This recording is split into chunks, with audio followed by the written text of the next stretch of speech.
So yun guys, mga kabar and friends, nandito po ako ngayon sa aking kinatatayuan sa lungsod ng Marikina, the shoe capital of the Philippines po yan. Ayan po oh, nakikita nyo yung City Hall, yun. Napakagandang tanawin niya mga kabar and friends.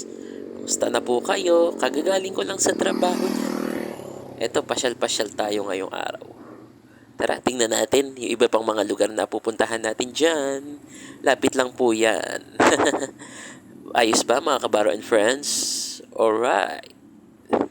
Good morning po sa inyo. Ayan, mga estudyante naglalakad oh. Papasok yan sa kanilang paaralan syempre. Back to school na naman po eh. At marami estudyante nakikita tuwing umaga. Ayan sila. Alright. Yeah. So yun na nga po mga kabaro and friends. Eto, makikita nyo yung aking kinatatayuan. Yan yung Marikina Sports Center Complex. Yan. Yan yung mismong entrance nyo. Makikita nyo mga kabaro and friends. So, makikita nyo may mga tumatakbo dyan. May mga nagjo-jogging. Pero dyan po ginaganap yung pinakamalaking event sa sports happenings. O yung palarong pambansa. Dyan sa Marikina Sports Center. Ang ganda po dyan sa Marikina. Sobrang linis. Ang ganda ng tanawin. Siyempre, walang pagbabago. At least, maayos ang kapaligiran. Diba? Yun. Tignan mo, maaliwalas. Napakaganda talaga. Also, yung nilalakad ng mga estudyante, makikita nyo, daming tao din dyan. Super duper nakakamiss din. Ngayon ako nagpunta, syempre galing ang trabaho. Pagka-out, medyo pasyal muna ng kaunti para makita at masilayan uli ang lugar ng Marikina, the shoe capital city of the Philippines. Okay. Yun po, shout out sa ating mayor, si Marcy Chodoro, at syempre si Vice Mayor Marion Andres. So yun na nga po, makikita nyo po, yan, yung pwesto na yan. Mamaya may makikita kayo dyan syempre, habang ako'y naglalakad. Yan, mga pasyalan din po yan. Makikita nyo, yan, may mga pwesto ng ano dyan ng sapatos. Kaya ang paggawaan ng sapatos dyan sa Marikina ay tinaguri ang shoe capital city of the Philippines. So yun o, ayan. Eto, yun, ang ganda ng pwesto oh. Pwede, hindi lang pang pwedeng tambayan. Pwedeng stay in. Preskong lugar talaga ng lungsod ng Marikina. Ayan oh, may nakita ako. Yun oh. Sasakyan po yan. Ayan oh. Sasakyan na korting sapatos, sandals oh. Yun oh. Yee, ang ganda talaga. Grabe ang Marikina. Super duper ganda ng disenyo ng sasakyan na korting sapatos or sandals. At meron pang isang sapatos, yun oh. Yun, puting sapatos. Nasasakyan din po yan mga kabaro and friends. Yun, iba talaga ang lungsod ng Marikina. Todo effort at paganda ang paligid. Yee! At syempre, eto, titingnan natin yung lugar. Makikita nyo dyan, yung Marikina Public Market. Ayan, malinis din po dyan. Maraming bumibili dyan sa lungsod ng Marikina, lalo sa palengke nila. Ayan, makita nyo po. Bali, yan na po yung padaan ng pabiyahe papunta ng jeep terminals.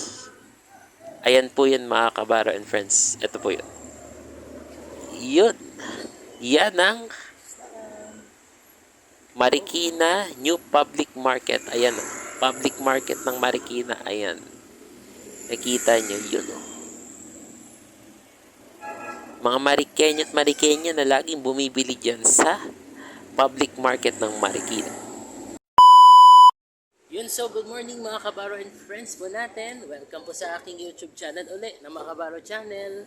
Dito po ako ngayon siyempre sa the shoe capital city. Siyempre dito sa Marikina City, dito po yan oh, makikita nyo po ang sports complex. Ayan po, nasa aking likuran.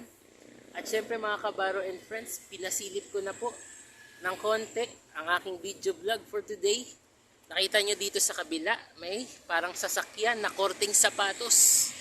Napakaganda po dito sa lungsod ng Marikina. At syempre, tinaguri ang shoe capital city ng ating bansa, ang lungsod na ito. Shout out po sa ating Mayor Marcy Chodoro. Hello po, shout out po sa inyo. At syempre sa ating councils at sa Vice Mayor natin si Vice Mayor Marion Andres. Ayun po mga kabaro and friends, kamusta na po ang inyong umaga? Ako po kagagaling lang ng trabaho at GY, kauuwi lang po. Sinubukan ko lang po mag-vlog for today. Mula po yan dito sa lungsod ng Marikina. So guys, nakita nyo po, ito yung public market ng Marikina na maayos, malinis at syempre bagong-bago sa paningin ng madlang people dito sa Marikina. At syempre ang mismong pasyalan, hindi lang Marikina Sports Complex Center, kundi ang munisipyo, ang City Hall na nakikita nyo doon sa likod, dito sa may kabila. Napakaganda po, napakalinis, napakaaliwalas mga kabaro and friends po natin. Kung di pa kayo nakapunta dito sa Marikina, tara, pasyal-pasyal po tayo dito. At yung mga siklista po natin, pwede dito magbike. At syempre mga motorcycles natin, pwede rin magmotor. So mga kabaro and friends, kamusta na po ang inyong umaga? Gising na po ba kayo? Ako gising na, syempre. Para mag-vlog ulit ngayong araw ng Biyernes. Syempre, sa Biyernes ng Friday morning. At syempre mga kabaro and friends, don't forget po, i-like ang aking new FB page na ginagawa for Toon Arts, Litratong Noity. At syempre po, don't forget to subscribe our bell notification button, Makabaro Channel. At syempre po, like and follow nyo rin po yan sa aking FB page. So hanggang dito na lamang po mga Kabaro and friends ko natin. See you po for the next video updates. Bye-bye!